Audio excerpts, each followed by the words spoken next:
Alors, ce module concerne les simplifications d'écriture littérale.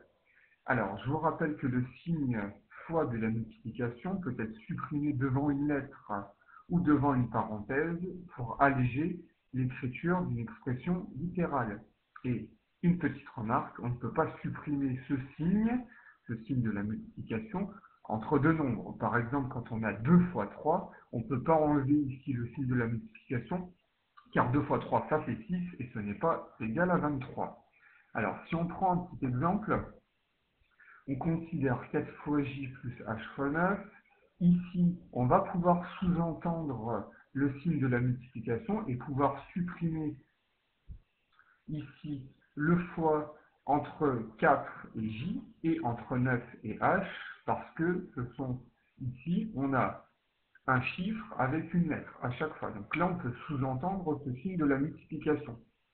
En quatrième, voilà, il convient de ne plus écrire ce signe de la multiplication quand on peut simplifier l'écriture littérale.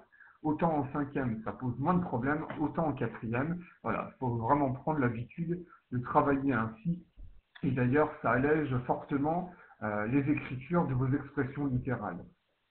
Alors, du coup, l'exemple que je vous ai donné, on peut écrire 4j plus 9h. Si on continue avec les petits exemples, on voit ici qu'on a 9 fois b moins a fois c. Alors, entre deux lettres, on va pouvoir simplifier. Et ici, par contre, on a un cas particulier parce que nous avons b fois b qui apparaît. Alors, ça aussi, une règle, on sait que b fois b, c'est égal à b au carré. Donc, on va pouvoir écrire 3 fois b, 3b au carré. Et le a fois c, on va pouvoir simplifier notre écriture et écrire AC. Alors, un autre exemple que je vous propose ici. Ici, entre le 7 et le C, on va pouvoir simplifier. Conventionnellement, on va placer la quantité avant notre lettre. Ensuite, B fois C, on va pouvoir écrire BC. Par contre, attention, ici, nous avons le signe de l'addition, donc pas de simplification possible. Voici l'expression simplifiée. 7C moins DC plus 4. Un dernier exemple. Je vous laisse le lire.